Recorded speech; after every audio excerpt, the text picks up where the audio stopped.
Seconda corsa dal Savio di Cesena,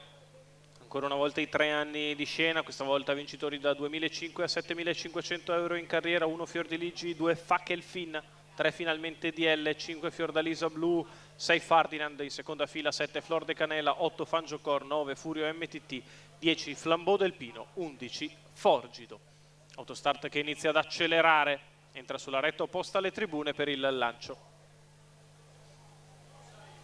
Gran lotta per il comando, con l'errore di Flor de Canela, scatta subito Fiordalisa Blu che schizza il comando nei confronti di Ferdinand, in corda Fiordiligi, poi finalmente DL che precede Fackelfin, poi avanza Forgido, i 200 metri in 14,9, passaggio davanti alle tribune con Ferdinand che attacca Fiordalisa Blu, tende ad avvantaggiarsi dopo 400 metri di corsa passati in 29,3, è stata grossa spesa. Tanto c'è l'errore di finalmente DL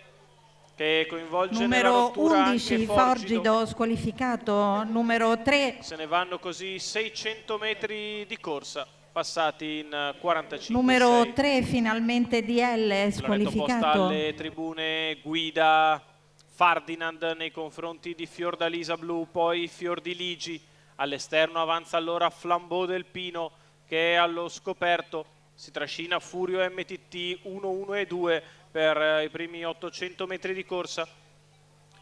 Sulla piegata di sinistra continua da leader Ferdinand, si porta sempre in scia Fiordalisa Blu, la metà gara passata in 1.17,3, passaggio davanti alle tribune con Ferdinand in vantaggio nei confronti di Fiordalisa Blu, di fuori Flambeau del Pino, in pariglia Furio MTT che precede Fangiocor,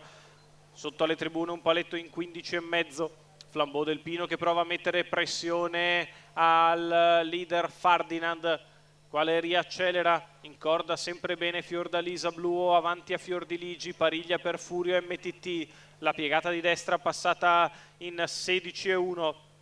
Ferdinand è sollecitato per respingere le offensive di Flambeau del Pino, BP che si volta a destra per controllare le avanzate, crolla Ferdinand e passa Flambeau. Poi sempre bene Fiordalisa Blu che è ancora chiusa seconda in corda, 15,8 la retta di là, prova ad avanzare Fangiocor per numero terze 6 Ferdinand squalificato. In controllo a metà della piegata conclusiva, Fiordalisa Blu che attende l'aria per poter andare a correre, poi Fangiocor in mezzo alla pista, la retta d'arrivo con Flambeau del Pino in vantaggio, sposta Fiordalisa Blu dalla sua scia che prova a sprintare, Fiordalisa che va su Flambeau che si difende Flambeau, insiste Fiordalisa sul palo, Fiordalisa Blu che stampa Flambeau del Pino, poi Fiordiligi, 33 ad arrivare, 1.17,4 il ragguaglio cronometrico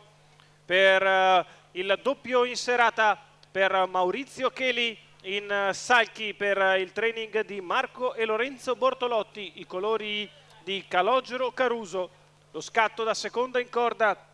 di Fiordalisa Blu che viene a giustiziare un validissimo Flambeau del Pino che ha corso molto bene tutta strada all'esterno, ma è più fresca Fiordalisa che sprinta nel finale, lo batte al terzo posto lungo la corda Fiordiligi.